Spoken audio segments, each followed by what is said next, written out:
Hello and welcome to the GubiD's Tactical Battle System demo. This one here is going to show you how to import and create animated battlers for the GTBS system. So let's just go ahead and get started here. First off, we just need to understand a couple of things in regards to how the GTBS system picks up your animated battlers and uses those. So if we go ahead and take a quick look inside of the database onto the enemies tab here, initially the way we look for things is simply by the name. So for example, here we've got frog. Now frog is actually calling the battler graphic of frog anim. Now if you notice right below it here, we've got frog anim, and here we can see all of the different poses and so on for him. So essentially in VX anyways, the way it works is simply that you assign them a name that does not have a all enemies must have they must have a non-dollar sign variation of them. And that way there we use this one, it just adds the dollar sign on it when it actually loads up the battle system. Once the battler is loaded up, it'll go ahead and slice and chop this particular graphic up into the respective frames and so on. Now, as for setting up that template and so on, in the demo I've provided a animation template. So this here is just the base animation template here, where it goes through the wait, the walk, the attack, special, etc. poses all the way down to the bottom. Not all poses are required as of GTBS 1.5. So let's go through that just a little bit here to help you understand exactly how the animation configuration is done, what exactly it does, and so on. First off, the animation battler, if this is set to false, then even if they have the keyword of anim somewhere inside of their name, then they'll still not be animated. So generally speaking, you're just going to want to leave that as true, and then you can have a mix of animated and non-animated characters all in the same battle.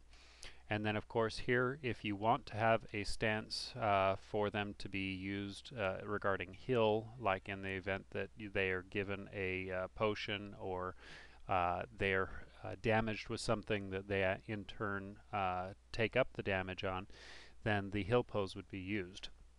It's any time that the damage inflicted is a negative value. So aside from that, these here are the default animation numbers that are assigned.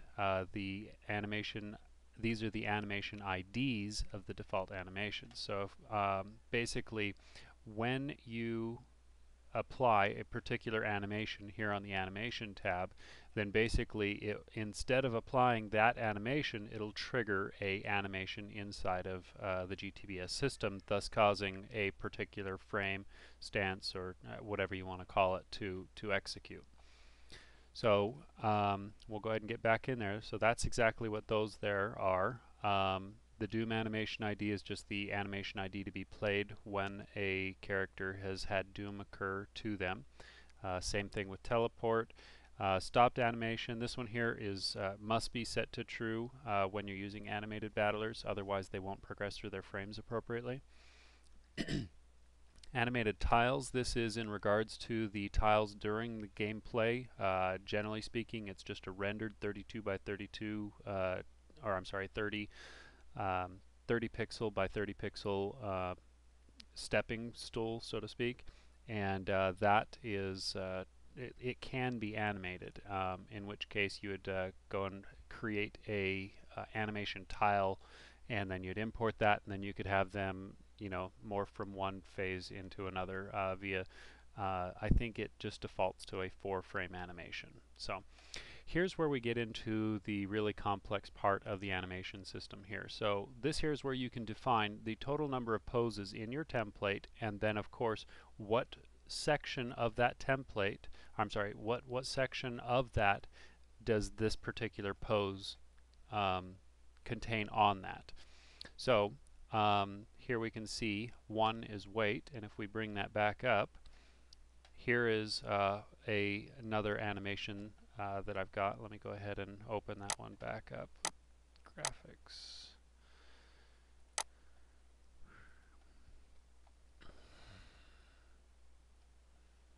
Alright, so here we can see we've got walk, wait, walk, attack, and so on. As they progress through it, they just go right along with these particular things here. And so that's the way the template is set up, is to just follow along right along with the default setup. So frame speed is 5 by default. The higher you increase that, the faster the animation will occur. The default number of frames is 6. Again, that's based on my defaults, but you could set it to 10 if you wanted to, or back to 4 if you prefer. This here is the pose frame override. So this here is basically saying that if I have an actor ID referenced inside of here, then they have a particular pose that should progress at a different frame rate than the rest of them, then this is where you can go ahead and do that. Okay, again, for extra stances and extra frames, this here is so that you can insert additional stances for this particular actor, as well as the ID that triggers it. So that will help you in being able to further customize a animated battler.